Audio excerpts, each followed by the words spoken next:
7:30 மணிக்கு வந்தார். கூட்டம் சரியான கூட்டம். அந்த கூட்ட நெரிசல்ல அதாவது சார் நான் ஒரே ஒரு இது சொல்றேன் என்னன்னா, முதல்ல இவர் வந்தாரு, முப்பெரும் விழா நடந்தது. நான் கட்சி சார்பா இல்ல, பொதுவா சொல்றேன், ஒரு பொதுமக்கள்ல ஒருத்தனா சொல்றேன். அதாவது முதல்ல முப்பெரும் விழா நடந்தது, அதுக்கு எவ்வளவு பாதுகாப்பு கொடுத்தீங்க, எந்தெந்த ஊர்ல இருந்து எல்லாமே வந்தீங்க, எத்தனை போலீஸ் வந்தது, எத்தனை பாதுகாப்பு கொடுத்தீங்க, அது ஒண்ணு. எடப்பாடியார் வந்தாரு, பழைய முன்னாள் முதலமைச்சர், அவருக்கு என்னென்ன சேஃப்டிகள் கொடுத்தீங்க பண்ணீங்க.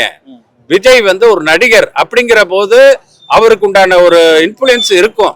அதாவது கட்சி சார்பா இல்லைனாலும் தனியா ஆட்கள் அவரை பார்க்கணுங்கிற ஒரு ஆசை, சின்ன பொண்ணுங்க முதற்கொண்டு பெரியவங்க முதற்கொண்டு, இப்ப ஏன் நான் முதற்கொண்டு விஜய் சாரை பார்க்கணும், பார்த்ததே இல்லை அப்படின்ற ஒரு பாணியில நாங்க வந்தோம். இந்த போலீஸார் என்ன பண்ணிருக்கணும், இங்க இருக்க எஸ்பி சார், அதாவது கரூர் மாவட்ட எஸ்பி சார் என்ன பண்ணிருக்கணும், இவங்க உத்தரவு போட்டிருக்கணும், கூட்டம் கூடும், இந்த இடத்துல எவ்வளவு போலீஸா அனுப்பணும், இதெல்லாம் பண்ணணும் அப்படிங்கறது தப்பு பண்ணிட்டாங்க.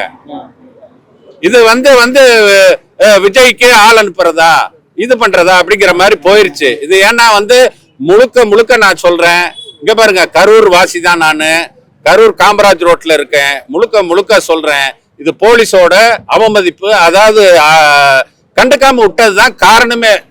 என்னன்னு கேட்டீங்கன்னா, இவ்வளவு கூட்டம் கூடுது, இந்த இடத்துல ஒரு 500 போலீஸ் எல்லாம் நிக்க வேணாமா?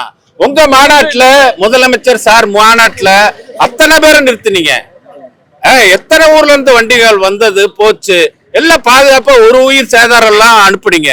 இப்ப விஜய் சார் இது வந்து பிரச்சார கூட்டம் தான், மாநாடு இல்ல. இதுக்கு இடம் எப்படி செலக்ஷன் பண்ணி தரணும்? இவங்க போய் கேட்டிருக்காங்க, இங்க இடம் கொடுங்கன்னு கேட்டிருக்கலாம், யார் விஜய் சார்பா ஒரு மாவட்ட செயலாளர் கேட்டிருக்கலாம். ஆனா இவங்க என்ன பண்ணிருக்கணும், இந்த இடத்தையே செலக்ஷன் பண்றது வெளிச்சாயம்புரத்துல. நான் கேட்கிறேன் சார், இங்கிட்ட ஒரு ரோடு இங்கிட்ட ஒரு ரோடு, இங்க நம்ம இருக்கிற கூட்டத்தையே வண்டி அடிச்சுட்டு போயிருவேன். இப்படி இருக்க சூழ்நிலையில இந்த இடத்தைய அமைச்சு கொடுக்கணும். இதுக்கு உள்காரணம் இருக்கு.